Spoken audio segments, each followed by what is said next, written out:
interrupting the regular flow of the Copy Room conversations with a short season to help us ease back into the thinking and doing of work. Every August on CRC, there will be a bonus season about a book I hope you'll read. In that bonus season, the podcast will include some segments from the book, as well as some solo episodes about the themes of that book. This August, the short season is about my book, Nothing's Missing, A Year of Reckoning, Release, and Remembering Who I Am. Come September, we'll be back with Season 4 of Copy Room Conversations, dedicated to the notion of letting go of imperfection and normalizing joy. Not coincidentally, two of the main themes from Nothing's Missing. Each episode will begin with a quote by a teacher I love who served as an early reader for my book. This episode, Set Your Intention, has a quote brought to us by Tessa Yeager. Tessa is someone I met on a trip when I was working with Stanford University in partnership with the Center for Latin American Studies. We took a group of 20 teachers to Mexico City to study the Mexican Revolution. It was an extraordinary trip for many reasons, one of which includes the fact that I made a friend, Tessa. Tessa says, "As someone who is also a recovering perfectionist, Nicole's powerful memoir really knocked me over when she articulated this statement. In short, should is a real asshole. In releasing herself from the power of should, she also released something in me.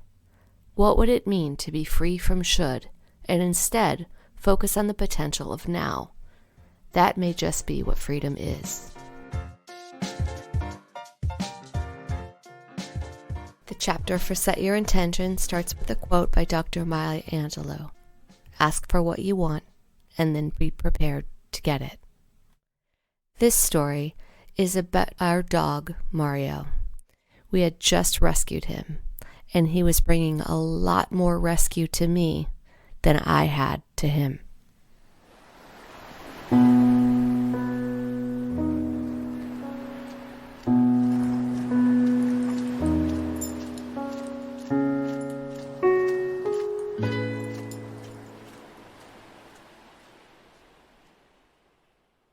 After having Mario for a few months, we had developed a rhythm together, walking twice a day, about 3 miles each time.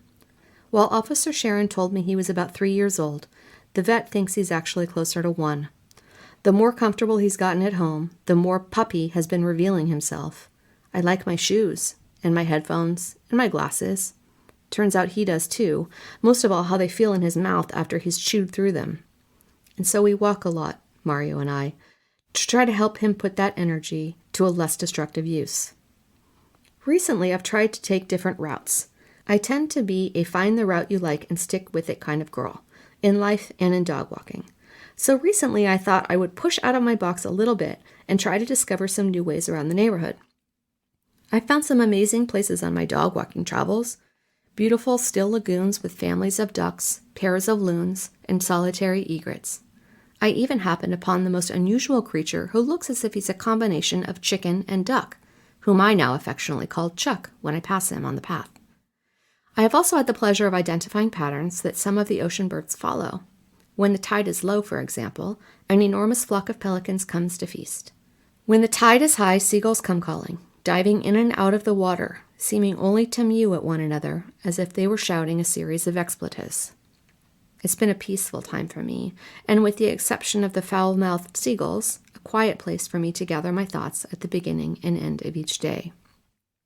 While pleased with my mix of path options, I realized something yesterday. No matter where I go when I walk Mario, I always take the concrete path. My shoes are new. The concrete path ensures they'd stay clean. The concrete path is smooth. No unexpected bumps or jagged edges to surprise me or trip me up. On the concrete path, I can look forward, know what's ahead, feel secure in where I'm going and how I'm getting there. I know the people on the concrete paths, politely nodding their heads good morning or good evening to me as I pass. The concrete path is stable, structured, and well understood. Yesterday was a pretty typical Bay Area summer morning, cold, foggy, and misty. The wind was whipping and I was freezing. Why do I always anticipate a warmer situation than what I know will inevitably await? It's summer. It should be warm. And in the Bay Area, where I've lived my entire life, I know summer mornings are never warm. What should be versus what is. I hate shoulds, but I always seem to pick them for my team. Normally under these conditions, I would head for one of the lagoons where the paths are protected, some even by a canopy of trees that provides extra shelter from the cold. As I moved toward the lagoon, I felt the leash tug the other way, as Mario had a different plan. He had caught a glimpse of a squirrel in the other direction and raced after it, dragging me behind. Once I got a handle on him and myself, I realized that maybe the cold was okay. I'll walk fast, I thought, and the cool air may clear my head. Walking down the concrete path near the shoreline, I scanned to the right to see if I could see the city. No use. It's too foggy. On my scan back, however, I noticed something. The concrete path was something like 30 feet from the water. What was I doing so far away from something so beautiful? I made an uncharacteristically impulsive decision. New shoes be damned. I headed for the dirt path that ran directly by the shore. The dirt path is the opposite of the concrete path. Its sides meander rather than follow a smooth line. The ground is uneven, covered with rocks jutting up from nowhere, holes that are home to ground squirrels, weeds with mossy spider legs found in random clusters and clumps. At high tide, you could reach out and touch the water from the dirt path. At low tide, the algae-covered rocks, usually hidden by the glorious San Francisco Bay, are exposed, showing the not-so-pretty underbelly of what resides just under the surface. Because the dirt path is so close to the water, the wind is stronger and the cold is colder. Walking on the dirt path is unpredictable. I can't look ahead for fear of falling on my face. I can look out at the water and the world around me sometimes, but mostly I must concentrate on the path below me. It forces me to pay attention to exactly where I am, clear and conscious of the present step, instead of focused on the future. The dirt path allows me to take in my surroundings with senses other than my eyes. I can feel it, smell it, taste it, hear it. In fact, it comes to me in ways I never knew were there. Although a more exhilarating walk, I wasn't sure I'd walk that dirt path again anytime soon. By the time we got home, I was dirty, the dog was dirty, the squirrels that had been popping in and out of their holes left me feeling kind of freaked out, especially given Mario's unrelenting prey drive that meant at any time I might see my arm dangling behind him as he ran after one of those squirrels, having been pulled clean out of the socket. I got up this morning. I realized I needed that path after all. In an attempt to stabilize the precariousness of my youth, I created an adulthood marked exclusively by structure and forward motion. Graduate from high school, go to college, start a career at 22, get married at 25, have a baby at 30, have a second baby at 33. It was a plan I made as a teenager and followed as an adult as if my life depended on it. Now, though, I long for a path that will show me how to walk unhindered by the compulsion that leads me to the never-attainable place called perfection, a place that has me living in the future, a place that robs me of my present.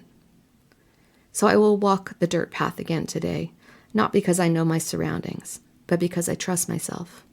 What I don't know about myself cannot be found on the steady, trustworthy concrete path. I must push to the dirt path, because only out of a mess can true understanding be born. Only on the dirt path will I learn about the things that will make me strong, learning how to navigate challenges instead of avoiding them, so I don't have to fear the unknown anymore. I must face that path and do so with courage, knowing that life itself is dirty and bumpy and unpredictable.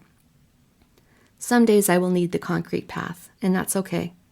Some days I will feel nervous, and only my dog will give me the courage I need to move to the dirt path, and that's okay too. Over time, those fears will quiet, and I will forge ahead. Head held high, squirrels be damned. Until that day, I'll just be sure I take my dog.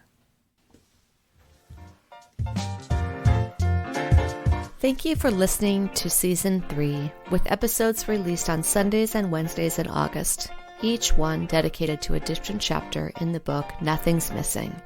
Come September, we'll be back with Season 4 of Copy Room Conversations, dedicated to the notion of letting go of imperfection and normalizing joy. Not coincidentally, two of the main themes of Nothing's Missing. If you're interested in purchasing a copy of Nothing's Missing, you can get it anywhere you buy your paperbacks, ebooks, and audiobooks. 15% of all net profits I earn from these books and other speaking engagements and workshops is donated to Together Rising, an organization dedicated to women and families that uses local resources and knowledge to drive decisions that serve others. Learn more at togetherrising.com. To learn more about my work, please visit NicoleLuciani.com.